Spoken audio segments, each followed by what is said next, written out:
2026 সালে রমজান মাস কি 29 দিনে হবে নাকি 30 দিনের? আর ঈদ উল ফিতর কবে উদযাপন করা হবে? এই প্রশ্ন এখন অনেকের মনে। চলুন সহজভাবে বিষয়টা জেনে নেওয়া যাক। 2026 সালে রমজান মাস 29 বা 30 দিন দুটোই হতে পারে, কারণ ইসলামিক ক্যালেন্ডার সম্পূর্ণভাবে চাঁদ দেখার উপর নির্ভর করে। জ্যোতিষবিজ্ঞানীদের হিসাব অনুযায়ী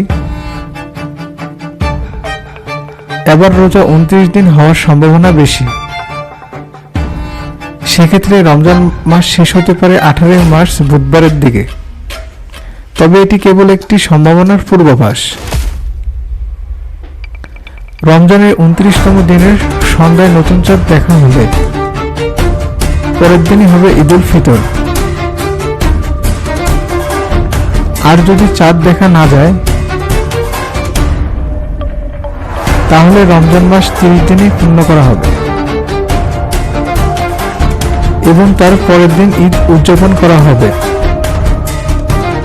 সুতরাং 2026 সালে রমজান 29 দিন হওয়ার সম্ভাবনা বেশি হলেও চূড়ান্ত সিদ্ধান্ত নির্ভর করে চাঁদ দেখার উপরে।